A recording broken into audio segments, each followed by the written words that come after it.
Assalamualaikum warahmatullahi wabarakatuh. Saya membuat video ini yaitu bertujuan untuk menyelesaikan tugas mata pelajaran penghantar bisnis, yaitu terkait yang berada di video YouTube tentang konsep dasar bisnis. Nah, mengapa harus belajar tentang bisnis? Karena yaitu untuk mengembangkan keterampilan dan memperoleh pengetahuan untuk bersiap-siap menghadapi karir masa depan. Yang kedua, untuk membantu Anda lebih baik memahami banyak kegiatan usaha di mana dalam prosesnya diperlukan untuk menyediakan memuaskan barang-barang dan layanan. Yang ketiga, untuk membantu menjadi konsumen dan anggota masyarakat yang berpengetahuan luas. Apa itu bisnis? Bisnis yaitu an organization that provides goods and services to earn profit, atau organisasi yang menghasilkan produk atau jasa untuk menghasilkan profit.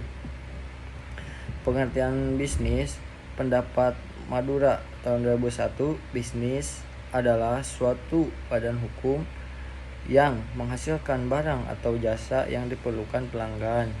Terjemahan bisnis dari Bond dan Kurtz tahun 2002, bisnis adalah semua aktivitas yang bertujuan mencapai laba dan perusahaan yang menghasilkan barang serta jasa yang dibutuhkan oleh sebuah sistem ekonomi. The nature of business. Bisnis seringkali diartikan sebagai usaha, berusaha, atau perusahaan. Dunia bisnis masa kini sudah demikian berkembang sejalan kemajuan-kemajuan yang telah dicapai dalam berbagai bidang, seperti kemajuan di bidang industri, teknologi, informasi, dan kemajuan dalam peradaban manusia itu sendiri. Kemajuan-kemajuan tersebut di satu sisi memberikan dampak positif, tapi di sisi lain terkadang bisa menjadi ancaman jika dunia bisnis tidak dapat menyesuaikan dengan berbagai perubahan dan kemajuan tersebut. Profit dan non-profit bisnis. Yang pertama, kita profit. Profit adalah kegiatan organisasi ataupun individu dalam berusaha memperoleh keuntungan, yaitu profit, dengan menyediakan atau menghasilkan produk baik berupa barang maupun jasa. Jadi singkatnya, profit itu adalah keuntungan.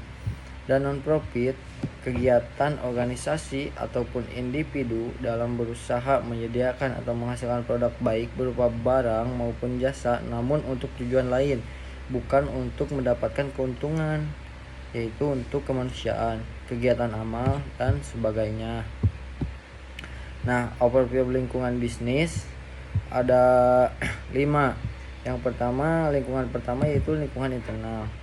Diawali dengan kegiatan bisnis itu sendiri yang tentunya melibatkan unsur utama, yaitu memperlihatkan kedudukan sumber daya manusia dalam organisasi atau bisnis. Nah, dalam organisasi bisnis itu ada beberapa bagian. Yang pertama, pemilik bisnis, yaitu selaku pendiri atau founder. Yang kedua, pegawai, selaku pelaksana kegiatan menghasilkan produk ataupun jasa. Yang ketiga, konsumen, selaku pihak pengonsumsi produk atau jasa yang dihasilkan. Yang kedua, overview lingkungan bisnis yang kedua adalah aktivitas. Selanjutnya, lapisan kedua menjelaskan mengenai aktivitas bisnis yang di dalamnya terlibat manajemen, pemasaran, dan keuangan. Overview lingkungan bisnis yang ketiga adalah lingkungan eksternal.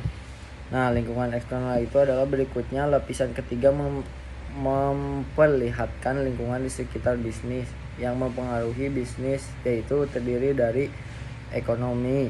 Kondisi ekonomi dari suatu negara akan mempengaruhi bisnis-bisnis yang ada di dalamnya untuk menyusun strategi sesuai dengan kondisi ekonomi yang ada. Yang kedua, teknologi. Yang ketiga, kekuatan hukum dan peraturan atau mengarahkan bisnis agar tetap berada pada jalur yang sesuai hukum dan peraturan yang berlaku dalam melaksanakan kegiatan bisnisnya. Yang keempat, tanggung jawab sosial dan etika. Dan yang kelima yaitu kompetisi. Faktor-faktor produksi ada 5, yaitu faktor-faktor produksi. Yang pertama, tenaga kerja atau sumber daya manusia. Dalam hal ini dimanfaatkan adalah kemampuan fisik dan mental dari sumber daya manusia untuk diarahkan pada kegiatan produksi. 2. Modal, yaitu dana yang dibutuhkan untuk menciptakan produk ataupun jasa serta menjalankan bisnis. Yang ketiga, sumber daya fisik, segala sesuatu yang berwujud yang digunakan oleh organisasi dalam melaksanakan kegiatan bisnisnya. Yang keempat, wirausahawan adalah individu yang melihat peluang dan yang mau menanggung resiko yang timbul dari penciptaan dan pengoperasian bisnis yang dijalankan. Yang kelima, sumber daya informasi, data atau informasi yang dimanfaatkan dalam kegiatan bisnis. Nah, mungkin itu saja penjelasan materi yang ada di YouTube menurut saya. Kurang lebihnya mohon maaf. Assalamualaikum warahmatullahi wabarakatuh.